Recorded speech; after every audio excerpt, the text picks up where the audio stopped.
Willkommen in der Noppenklötzchenscheune. Mein Name ist Blockstar und Freunde, beim Video zur 6823 habt ihr alle gesagt, da fehlt doch der Tender, da fehlt doch der Tender. Ja, aber hier in dem Karton war er nicht dabei. Aber egal, denn boom, in der 6820 von Kobi, in der Executive Edition, deswegen auch 2623 Steinchen mehr, haben wir endlich einen Tender. Wir haben sogar ein gebautes Gleisbett, also quasi endlich eine vollständige Lokomotive. Tja, Freunde, und die schauen wir uns heute an. Kommt mit mir auf den Bautisch, damit wir dieses schöne Teil endlich komplettieren können.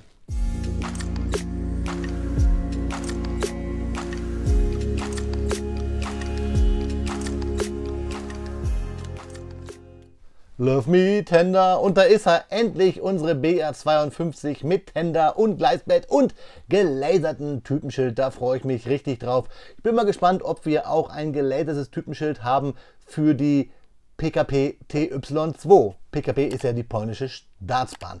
Ja, das Set hat jetzt 2623 Steinchen, während das Set 6283 nur 1723 Steinchen hatte, aber dieselben Minifiguren. Das ist ein Kuriosum, denn die Minifigur hier ist hier ein Reichsbahner aus dem Zweiten Weltkrieg, während die Lokomotive 1946 erst gebaut wurde. Egal, cool wird sein, dass wir hier das Gleisbett haben, da freue ich mich richtig drauf, was gebaut ist. Ich bekomme ein paar Kobi-Schienen mehr und ihr schaut euch mit mir jetzt einmal die Rückseite an, dieser Executive Edition.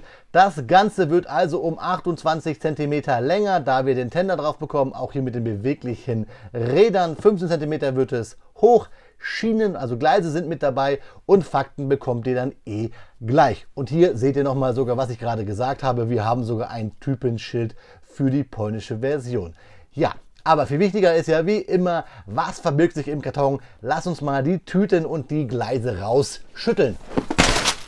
Ja, Freunde, da ist der massive Inhalt des Kartons auf dem Bautisch. Wir haben statt 3 haben wir jetzt hier 5 Kobi-Gleise. Ich kann euch dann nur oben auf dem i das Video zur 6823 ans Herz legen. Die BR52 ohne Tender. Da hatten wir nur 3 Gleise. Da hatten wir auch nur 2 Anleitungen. Wir haben jetzt hier 3 Anleitungen und wir haben etwas mehr an Tüten. Wir haben Tüte 1, Tüte 2, Tüte 3, Tüte 4, Tüte 5, Tüte 6, Tüte 7 und Tüte 8. Ich habe schon gesehen, bis Tüte 5 scheint das alles identisch zu sein mit der Version ohne Tender. Und wenn ich mir die Anleitung so angucke, wie gesagt, es sind 3 an der Zahl. Altersempfehlung ab 10 Jahren, ein grüner Punkt, Captain Planet, ein Mann, der Blitze schießt, alles das kennt ihr vielleicht von mir, von meinen Videos. Und vor allen Dingen alles Pad Printed, heißt keine Sticker. Klammer gebunden, DIN A4, und auf der Rückseite haben wir immer etwas Werbung. Die Maus habe ich euch schon gezeigt und die habe ich auch schon für euch gebaut. Auf die habe ich ja gerade mich bezogen. Und werden wir uns auch weiter beziehen, denn Freunde, die erste und die zweite Anleitung sind komplett identisch mit der von unserer 6283.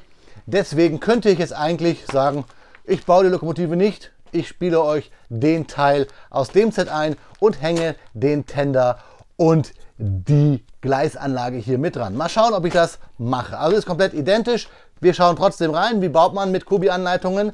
Wir sehen, jede dieser Anleitungen ist für ein paar Tüten zuständig. Anleitung 1 für 2, Anleitung 2 für 3 und Anleitung 3 auch für 3, nämlich für die letzten 6, 7, 8. Wie baut man? Wir nehmen eine Tüte, hier die 1, reißen sie auf.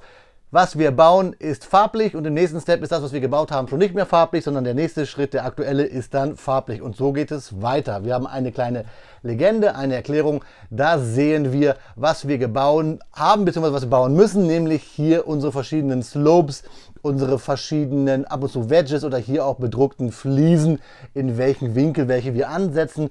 Und hier sehen wir auch Flat Tiles, also die flachen Fliesen, die haben wir auch immer hier als Anleghilfe. Was ich schon gesehen habe, was ich ein bisschen schade finde, ist bei den Kreuzachsen, da hat Kobi nämlich keine Anleghilfe, wie wir es anders kennen von anderen Herstellern, die Techniksets bauen. Und ein bisschen ist es ja hier so ein Hybrid mit Techniksets, da sehen wir es. Aber ich kann euch schon versichern, es sind nur diese Kreuzachsen dabei, also brauchen wir auch keine Anleghilfe. Ganz wichtig aber, wenn ihr es baut, die müssen alle auf einem Plus stehen. Als X bringt es euch nichts, dann könnt ihr nämlich nicht mehr die Pleuelstangen alle richtig anbringen. Dann fährt die Lokomotive nicht. Ja, Freunde, über 2000 Steine, eine Hausnummer. Ich freue mich drauf. Freunde, ihr bekommt jetzt richtig tolle Fakten rund um die BR52. Bei denen wünsche ich euch viel Spaß und ich wünsche mir viel Spaß beim Klemmen.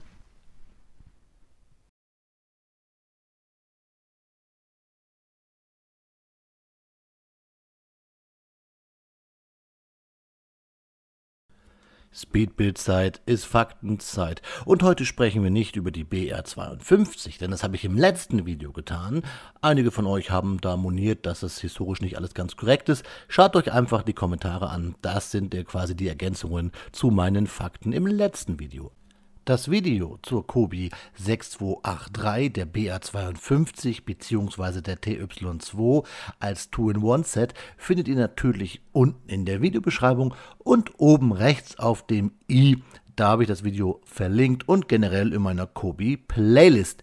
Ja, Freunde, da die BR52 bei der Deutschen Reichsbahn gefahren ist, da drehen sich die Fakten heute natürlich auch genau um diese Freunde. Viel Spaß bei den Fakten zur Deutschen Reichsbahn. Die Deutsche Reichsbahn, Abkürzung DR bzw. DRB, war das staatliche deutsche Eisenbahnunternehmen von der Zeit der Weimarer Republik bis zur unmittelbaren Nachkriegszeit. Entsprechend der Bestimmungen des 1919 beschlossenen Weimarer Verfassung gingen die Länderbahnen mit Wirkung zum 1. April in den Besitz des Reiches über. Und 8 Länderbahnen gab es zu dem damaligen Zeitpunkt, nämlich die Badischen Staatseisenbahn, die Bayerischen Staatseisenbahn, die Hessischen Staatseisenbahn, die Preußisch-Hessische Eisenbahngesellschaft, die Mecklenburgische Landeseisenbahn, die Oldenburgischen Staatseisenbahnen, die Preußischen Staatseisenbahnen, die Sächsischen Staatseisenbahn und die Württembergischen Staatseisenbahn. Zunächst als Deutsche Reichseisenbahn bezeichnet, firmierten sie ab 1921 als Deutsche Reichsbahn. Verwaltet wurde die Reichsbahn zunächst direkt durch das Reichsverkehrsministerium. Im Februar 1924 wurde sie aus dem Ministerium herausgegliedert und als eigenständiges staatliches Unternehmen geführt. Noch im gleichen Jahr folgte im Zuge der Umsetzung des Davis-Plans die Deutsche Reichsbahngesellschaft als neu gegründete Betriebsgesellschaft, die im Eigentum des Reiches verbliebenen Eisenbahnen betrieben und deren Gewinne im Rahmen der nach dem Versailler Vertrages zu leistenden Reparationen verpfändet wurden. Die Deutsche Reichsbahn spielt in den 1920er Jahren eine entscheidende Rolle bei der Modernisierung des deutschen Eisenbahnnetzes. Sie baute neue Strecken, modernisierte bestehende Gleise und verbesserte ihre Fahrzeuge, um den wachsenden Anforderungen der wirtschaftlichen und industriellen Entwicklung gerecht zu werden. Während der Zeit des Nationalsozialismus wurde die Deutsche Reichsbahn in die Kriegsanstrengungen des Regimes einbezogen. Trotz dieser schwierigen Zeit spielte die Reichsbahn auch eine wichtige Rolle bei der Unterstützung der Zivilbevölkerung, insbesondere während der alliierten Bombenangriffe auf deutsche Städte. Die Reichsbahn organisierte Evakuierungen und transportierte Verwundete und Hilfsgüter. Der Teil der Deutschen Reichsbahn, welcher sich nach 1945 in der sowjetischen Besatzungszone und dem Gebiet der 4 Sektoren Stadt Berlin befand, wurde im Auftrag der sowjetischen Militäradministration in Deutschland weiter betrieben und 1949 zur Staatsbahn der Deutschen Demokratischen Republik. Die Bezeichnung Deutsche Reichsbahn wurde dort beibehalten, während aus dem anderen Teil der Deutschen Reichsbahn in den 3 anderen Besatzungszonen mit Gründung der Bundesrepublik Deutschland im September 1949 die Deutsche Bundesbahn hervorging. In der DDR spielte die Reichsbahn eine entscheidende Rolle bei der Modernisierung des Landes, indem sie den Transport von Waren und Dienstleistungen in der gesamten DDR und darüber hinaus erleichterte. Die Reichsbahn trug auch dazu bei, die Mobilität und den Austausch von Ideen und Kultur zwischen Ost- und Westdeutschland aufrechtzuerhalten, insbesondere während der Zeit des Kalten Krieges. Trotz der vielen Herausforderungen und Schwierigkeiten, mit denen die Reichsbahn konfrontiert war, schaffte es das Unternehmen, eine einzigartige Kultur und Tradition aufzubauen. Viele Menschen haben positive Erinnerungen an die Reichsbahn, darunter die prächtigen Dampflokomotiven und die charakteristischen gelben und grünen Farben ihrer Waggons. Nach der Wiedervereinigung Deutschlands im Jahr 1990 wurde die Deutsche Reichsbahn aufgelöst und ihre Vermögenswerte wurden auf die Deutsche Bahn AG übertragen. Die Deutsche Bahn setzt die lange Tradition der Reichsbahn fort und bietet weiterhin wichtige Transportdienstleistungen in ganz Europa an. Insgesamt spielte die Deutsche Reichsbahn eine wichtige Rolle in der Geschichte Deutschland und Europas, sowohl in positiver als auch in negativer Hinsicht. Ihre modernen Züge und das umfangreiche Streckennetz trugen zur Entwicklung der Wirtschaft und des Handels bei, während ihre Verwicklung in die Gräueltaten des Nationalsozialismus und ihre Rolle bei der Unterstützung des Krieges und der Deportation von Millionen von Menschen eine dunkle Seite ihrer Geschichte darstellen. Ja, Freunde, das waren die Fakten zur Deutschen Reichsbahn bzw. zu den Deutschen Reichsbahnen, frei nach Wikipedia, der deutschen Wikipedia, wo ich auch Mitglied bin. Und auch danke an euch aus der Community für die viele Unterstützung, die ich bei den Fakten jetzt hier bekommen habe. Dickes Herz geht da auch besonders raus an meine Freunde und Freundinnen vom Discord. Falls ihr dem Discord beitreten wollt, Link findet ihr unten in der Videobeschreibung. Ich habe auch all eure Kommentare genommen und gelesen und deswegen besprechen wir jetzt hier beim Review auch gleich mal die Minifiguren, denn die Kritik habe ich aufgenommen, da gibt es was zu erzählen, Freunde. Deswegen euch jetzt viel Spaß beim Review des Kobi-Sets 6820 der BR52 bzw. TY2 mit Tender.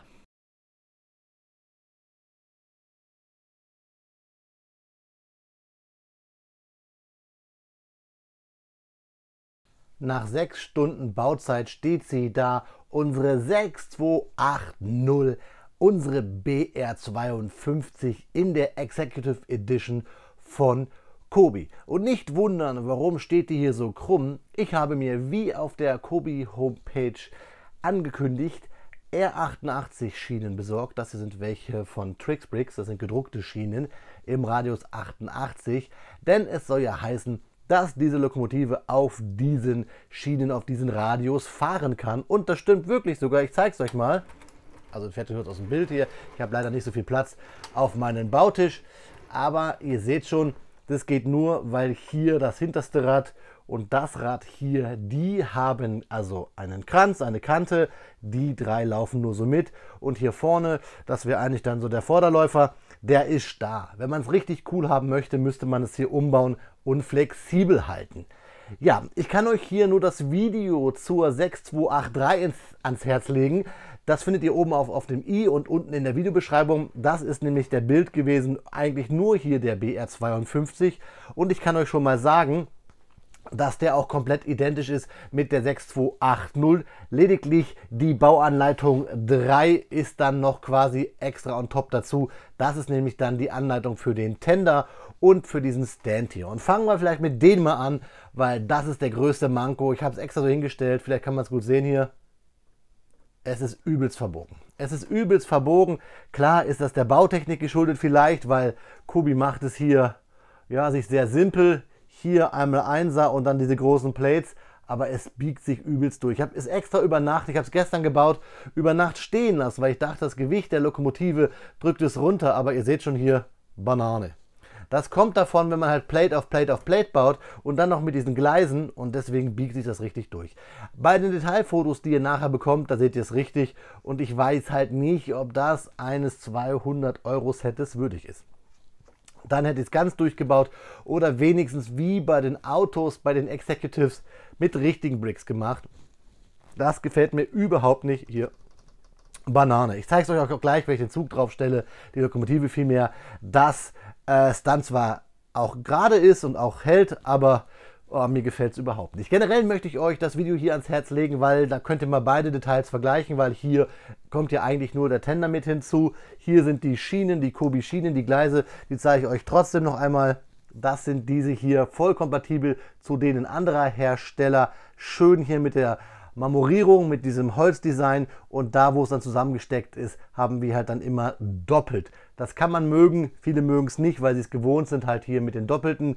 Mir gefällt es eigentlich ganz gut und ich mag auch eigentlich hier diese Idee dieses Präsentationsstandes, vor allen Dingen hier wegen der gelaserten Plate, die ist schön groß, ne? Deutsche Reichsbahn, Baureihe 52, Dampflokomotive im Maßstab 1:35, finde ich richtig gut, das sieht schön aus, aber es ist trotzdem eigentlich zu wenig für den Preis.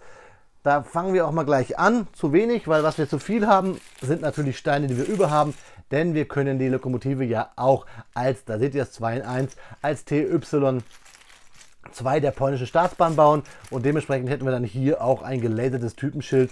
Und auch für den Tender und so weiter hätten wir andere Drucke, beziehungsweise sogar hier größere Lampen. Das finde ich echt krass, dass die Lampen hier bei der polnischen Staatsbahn größer sind. Ich werde auf jeden Fall die Lokomotive noch einmal bauen in der polnischen Version, weil irgendwie ist sie dann farbenfroher. Und ich kann euch verraten, dadurch, dass ja eigentlich nur das hier dazugekommen ist in der Executive Edition, nämlich der Tender, habe ich natürlich auch nur den Tender gebaut und hier das Gleisbett, damit wir hier vollständig das Set haben. Ich habe also hier quasi das Set einmal nochmal neu mit den Steinen aus dem Set, weil, wie gesagt, es wirklich 1:1 gleich ist. 1:1 gleich, das was wir hier haben, Bauschritte 1, Bauschritt 2, also anleitungstechnisch finden wir halt hier drinne und hier ist dann 3 mit dabei, wo wir halt den Tender bauen. Was wir aber anders haben, ist der Fakt, dass wir andere Minifiguren haben. Wir haben Minifiguren, die größer sind, was den deutschen Fahrer angeht, hier, denn er hat hier diese typischen Kobi-Stiefel, diese, längeren Schuhe. Ihr seht auf jeden Fall die Figur rechts nochmal in groß.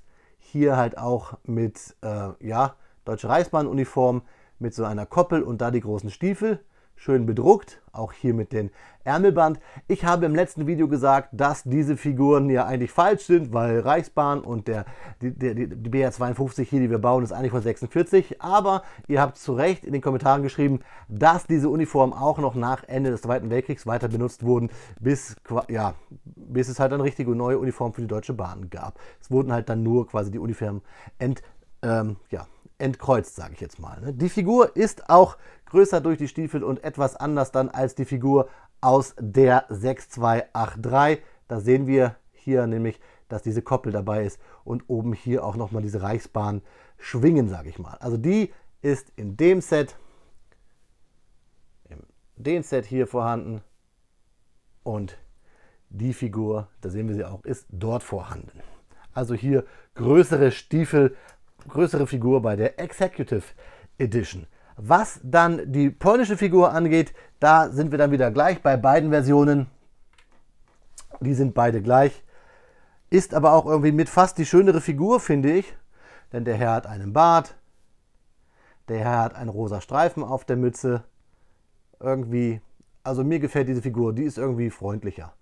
Aber sind beides schöne Figuren, also die von der polnischen Staatsbahn und die von der Deutschen Reichsbahn, beziehungsweise dann später irgendwann dann ja Bundesbahn, wobei ich gehört habe oder auch euch ja bei den Fakten im ersten Video gesagt habe, dass diese Lokomotive hier ja 1958 schon ausgemustert wurde. Ja, das sind unsere beiden Figuren.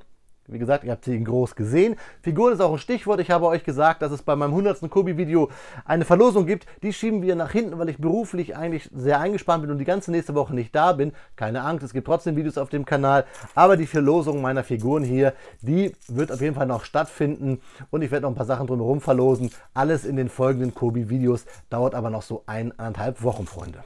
Ja, das zum Thema erstmal Figuren, beziehungsweise zum Thema Executive Edition. Wir wollen uns das Teil aber noch einmal genauer angucken. Dazu lege ich mal alles an die Seite und ich hebe euch das Ding mal in die Kamera. Und eigentlich bin ich jetzt fast geneigt, das Ding auszulassen, aber es gehört ja beides zusammen. Wie gesagt, hier Radius 88, das funktioniert. Sieht halt bloß komisch aus, weil es hier immer rüber schwenkt.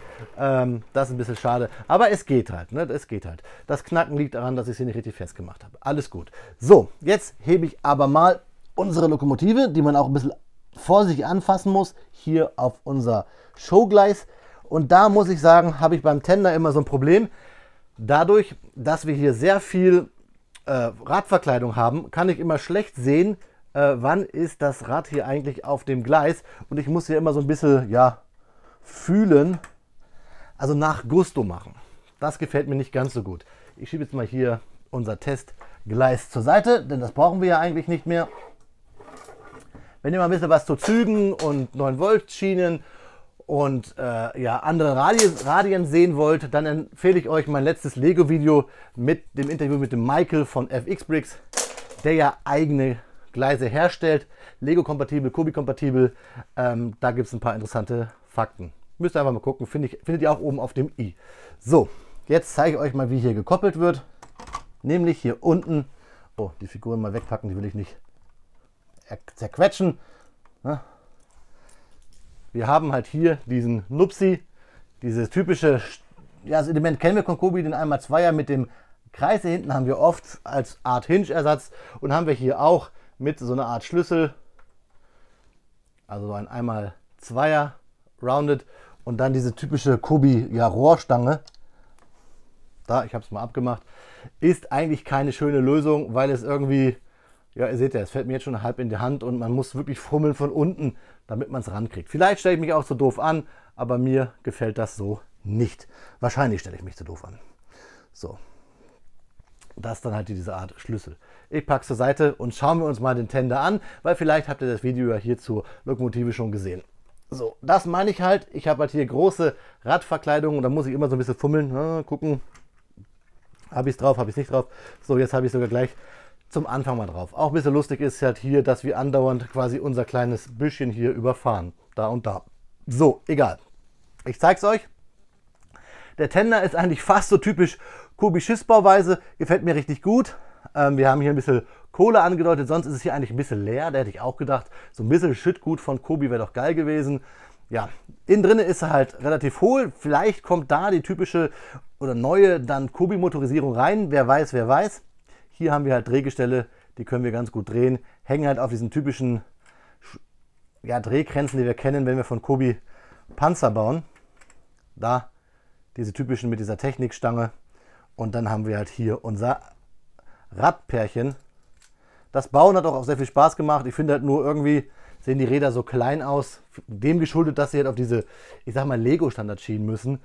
Und die Verkleidung dann so groß. Und ja, ich habe es euch ja gerade gesagt, mein Dilemma. Schön finde ich aber hier, dass wir das durchgängige Rohr haben, was ja von der Lokomotive kommt. Wir haben halt hier diese Treppe, die Bedruckung zieht sich durch. Auch hier hinten unsere Pufferträger oder den Pufferträger vom Tender finde ich gut. Und hier oben ist halt alles hohl. Ich habe jetzt bloß keine Klappe, wo ich es so richtig auseinandernehmen kann. Ihr kennt das ja mit Kobi, ihr habt es gesehen. Hier 4 Brackets und dann bauen wir halt hier diese Slopes dran. Groß, schwarz, massiv. Das könnte halt auch ein Schiff sein. Und da haben wir auch ein bisschen Prinz. Da sehen wir ein bisschen, ne? GW, Lok und Tender 129 Tonnen. Kohle, Wasser, Gestangenbauart TE 1992. Naja, ihr wisst das wahrscheinlich besser als ich. Das ist der Tender und mit Tender wirkt die Lokomotive auch dann natürlich zu Recht komplett. Ihr habt mir das viel in den Kommentaren geschrieben zur 6283. Wie kann man sich die nur kaufen? Ich bin Sammler, deswegen habe ich sie mir gekauft. Das ist klar und vor allen Dingen, weil ich es euch ja auch zeigen wollte im Vergleich. Wobei, wie gesagt, Vergleich ist einfach, es ist genau die gleiche Lok. In der Anleitung, so, der Tender. Ich zeige sie euch aber jetzt trotzdem noch einmal. Hier von unten, ganz wichtig, in der Anleitung. Ich lege sie mal hier an der Seite und Freunde, ihr bekommt nach der Besprechung hier auf jeden Fall noch Detailfotos. Noch ein bisschen mehr als beim letzten Mal, damit ihr einfach sehen könnt. Hier haben wir das durchgehende Gestänge mit hier den Zahnrädern, Technikzahnrädern, durchgehend. Und ich denke mal, dass dann hier irgendwo, ja, Kobi dann seinen Anknüpfpunkt vielleicht die Motorisierung macht. Das kann ich euch aber nicht genau sagen. Ganz wichtig ist aber allerdings, wenn ihr das baut, dass ihr die Kreuzachsen alle richtig rum macht, sonst funktioniert es nicht. Weiß Kobi aber auch beim Bau dran. Wenn ihr es nicht gleich richtig macht, und das ist ein bisschen fummelig, weil man halt immer hier aufpassen muss, dann kommt man mit den Achsen hier nicht mehr dran, mit den Koppelstangen und dann funktioniert das nicht mehr so gut. So, ich habe es jetzt für euch extra einmal weggelassen, damit ich einfach besser mit rumpesen kann. So, ich finde, habe ich beim letzten Video auch schon gesagt, wie gesagt, es doppelt sich so ein bisschen. Ich finde hier die Prints sehen nicht so gut aus. Das Gestänge hier hat Spaß gemacht zu bauen, auch die Details hier unten haben Spaß gemacht zu bauen, sind manchmal ein bisschen fragil, also hier an diesen Blechen darf man eigentlich nicht, also Blechen wären zum Echt, darf man nicht so gut anfassen. Diese Schläuche hier haben überhaupt keinen Spaß gemacht zu bauen, vor allen Dingen, weil man hier sogar einen Schlauch zwischen die C-Clamps basteln muss. Dann wiederum ist ganz schön hier mit den Ventilen. Vorne auch ganz cool der Pufferträger, der gefällt mir richtig gut, hängt aber nur hier an einer Noppe, kommt man gegen, fällt er ab. Also mit Puffern ist da nicht wirklich was. Hier gefällt mir richtig gut. Hier den Dampfzylinder, alles cool. Das funktioniert auch hier mit dem seht ihr, so schnell geht's raus. So wird es gesteckt einfach nur. Das funktioniert hier auch einfach alles ganz cool. Geht gut vor, aber auch hier seht ihr, aufpassen, wenn man es festdrückt. Es geht leicht los und wenn man von der einen Seite drückt, geht es da wieder los. Ja, weiß ich nicht, Kobi, Geht besser. Sonst aber einfach richtig schön. Und was mir am besten gefällt, wirklich an der Lokomotive, ich mache mal kurz hier den Deckel ab, ist einfach das Innenleben. Ist wohl auch nicht ganz akkurat, habt ihr in die Kommentare geschrieben. Aber wir haben hier die Feuertür, die wir auch zumachen können. Wir haben hier die ganzen Hebel. Und ja, was wohl auch nicht akkurat ist, ist, dass wir hier 2 Sitze haben, wo wir die Minifiguren reinsetzen können. Sonst aber auch ganz cool hier Schornstein, den Domdeckel und so weiter und so fort. Und hier wahrscheinlich... das geht mir auch andauernd. Sonst, es hält es gerade, aber sonst geht das hier auch immer sehr schnell lose. Die C-Claim hält nicht so gut. Ist wahrscheinlich hier irgendwie die typische Lokomotivfanfare, Sirene, wie auch immer. Ja, ihr bekommt jetzt Detailfotos von mir, versprochen. Eine kleine Videoshow. Ich werde auch diese ganzen Detailfotos, die wir gemacht haben, nochmal in Shorts verpacken und vielleicht packe ich sie auch euch nochmal unter das Video als nicht gelistetes Video, also komplett einfach nochmal eine ganze Videoshow der Fotos, denn wir haben wirklich ein paar gemacht von beiden Lokomotiven. Und ja, dann gibt es jetzt gleich von mir nochmal ein paar Worte, während ihr die Fotoshow bekommt. Und zum Abschluss schauen wir uns einfach nochmal in die Augen, Freunde. Ich freue mich, ich hoffe, ihr hattet Spaß bis jetzt bei beiden Videos. Wie gesagt, hier, das ärgert mich, mache ich gleich nochmal richtig. Aber ihr schaut euch jetzt Detailfotos an, kommentiert, darüber würde ich mich freuen und dann sehen wir uns gleich noch einmal, meine Freunde. Ja, Freunde, während ihr hier wie immer an dieser Stelle ein paar Detailfotos bekommt, von mir noch der Hinweis, dass ich diese Fotoshow und auch die Fotoshow nur der Lokomotive euch noch einmal zusammengeschnitten habe, ein kleines Video draus gemacht habe, ohne mein störendes Gelabere, nur mit Musik und nur die Bilder. Es ist ein nicht gelistetes Video, Link findet ihr unten in der Videobeschreibung, falls ihr euch die Bilder noch einmal genauer angucken wollt. Aber auch da werden die Fotos demnächst auf den diversen Social Media Kanälen von mir folgen. Ich möchte auch nochmal vielen lieben Dank sagen an die ganze Community, an die vielen Kommentare, die ich bekommen habe, denn ich habe mit dem Thema Eisenbahn noch ein bisschen Berührungspunkte, nicht so wirklich, und bin da noch neu bei. Vielleicht habt ihr ein Standardwerk, wo ihr sagt, hey, das Buch, Blockstar, kauft ihr das? Schreibt es mir bitte unten in die Kommentare, aber generell möchte ich wirklich Danke sagen. Ihr habt wirklich sehr nett, wirklich viel Information noch dazu beigepackt. Ich sehe das ja immer so als Geben und Nehmen. Ich erzähle was, ihr korrigiert das oder packt noch was dazu und somit wird diesen Video halt immer ganz rund und ich sehe die Kommentare immer damit wirklich als Teil des ganzen Projektes. Also ich mache das Video und laber dazu, ihr kommentiert das und das ist dann das komplette Produkt. Ich habe im letzten Video ja auch vom der 1 EH2 geredet und habe das so quasi auf den Tender bezogen. Das ist aber falsch, denn das 1 EH2 bezieht sich auf das Fahrwerk der Lokomotive und hat überhaupt nichts mit dem Tender zu tun. 1 steht für eine bewegliche Vorlaufachse, E ist der 5. Buchstabe im Alphabet, also 5 angetriebene Achsen. H steht für Heißdampflok und 2 für 2 Zylinder. Der oft mit dieser Lokomotive gekuppelte Wandtender hat die Bezeichnung 22T30. 2.2, der Tender steht auf 2 beweglichen Drehgestellen mit 2 Achsen, T für Tender, 30 für 30 Kubikmeter Fassungsvermögen für Wasser. Übrigens hat sich ja die Deutsche Bundesbahn relativ schnell von den 52er Baureihen verabschiedet. Ich habe es euch erzählt, diese Lokomotive wurde 1958 ausgemustert. Die Tender waren aber relativ beliebt und wurden noch länger benutzt. Vielen lieben Dank da halt auch an euch, denn diese Fakten habe ich von euch aus den Kommentaren. Also wirklich vielen lieben Dank. Ich möchte euch auch dafür noch etwas zurückgeben. Mit dem Rabattcode BLOGSTAR bekommt ihr 15% auf alle Kobi-Produkte bei bearingbricks.de. Freunde, danke, bis dahin und viel Spaß beim Rest des Videos. Ja, Freunde, jede Fahrt in einer schönen historischen Dampflokomotive geht einmal zu Ende, so wie dieses Video. Es waren ja eigentlich 2 Teile jetzt, denn ihr habt jetzt ja am Freitag von mir die 6823 bekommen, heute die 6820, beziehungsweise ja eigentlich nur den Tender, das Gleisbett und die andere Figur hier, die ist ja identisch. Jetzt haben wir aber die vollständige Lokomotive, wir haben unseren Tender.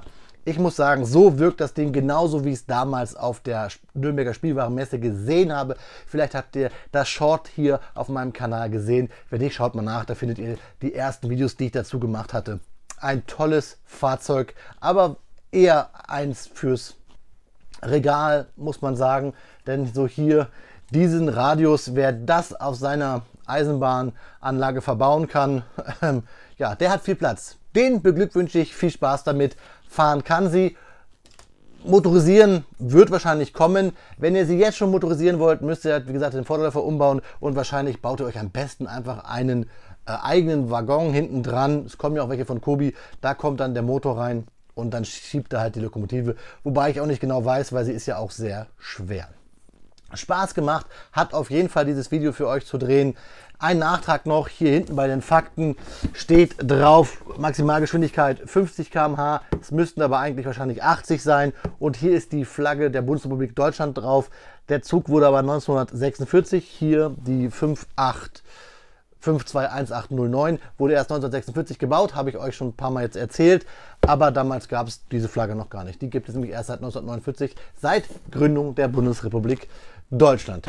Ja, ich würde mich jetzt freuen über eure Kommentare. Was sagt ihr jetzt zum Gesamteindruck, also zu unserer BR52 mit Tender? Und wenn ihr noch ein paar Fakten wollt oder nochmal euch das alles genauer angucken wollt, wie gesagt, lege ich euch auch gerne das Video nur zur Lokomotive hier ans Herz unten verlinkt. Ja, ich wünsche euch eine gute Fahrt. Ich freue mich auf euer Kommentar. Danke an all die Neuen, die dazugekommen sind, eben gerade durch dieses Set. Es wird ja noch ein bisschen, was Kobi und Züge angeht, hier weitergehen, denn wir bekommen ja Züge, weil wir Waggons bekommen. Wir kriegen auch nochmal die Kriegslokomotive in Grau. Da freue ich mich auch drauf, wird auch wieder ein Heidenspaß. Also Freunde, kommt mit mir mit hier auf der Kobi-Reise, auf der Klemmbaustein-Reise. Und ihr wisst ja, jedes Set hat eine Geschichte. Ich erzähle sie euch. Auf Wiederbauen, euer Freund, der Blockstar.